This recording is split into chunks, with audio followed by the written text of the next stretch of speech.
racist. Do you consider yourself a racist? No, I certainly don't. In fact, I live so close to the problem of racialism with so many black people around me that I think I'm conscious of the need to ensure that I'm not a racist.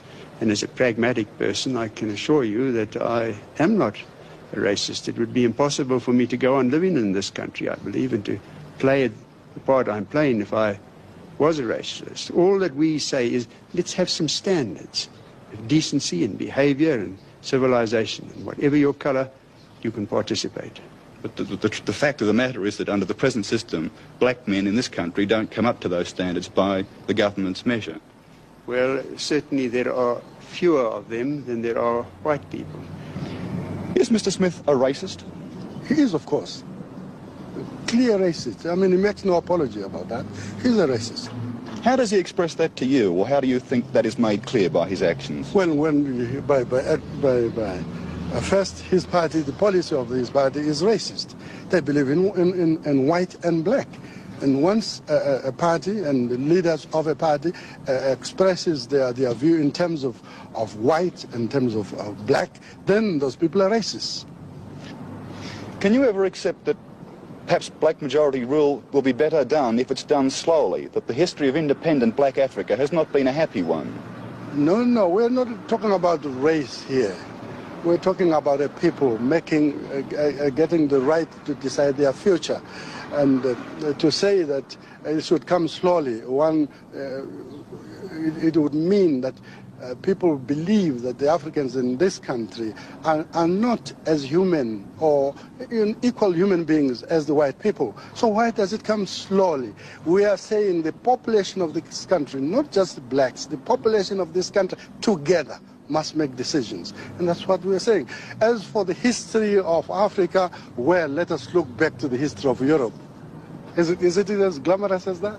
It's not.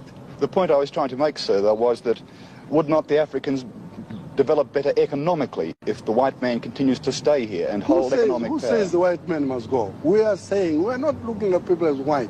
Your color to me makes no difference. You're just a human being. What we are saying is that the people of this country together must make decisions. Why should the white people leave? If they leave, it will be on their own decision, not because Africans want them to go. But the sad history is that they will leave, won't they? Oh, if they leave, we say goodbye. We'll be sorry to lose them, but we'll do our job here. And will your people be better for that? Our people, like any other people, have got to carry themselves up with their shoestrings, and that's all there is to it. I hope I'm not appearing boastful when I say to you, we've created a high standard of civilization here.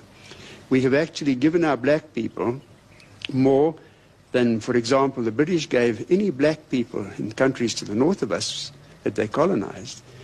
Our black people have a higher standard of living, they have better education facilities, they have better health facilities than any of the countries to the north of us. This is the difference, and it's a very big difference. I'm sure, sir, there are many people who realise that, having visited this country, but who still say it doesn't really matter much these days. Black men must run black men's countries, even if they make a mess of it.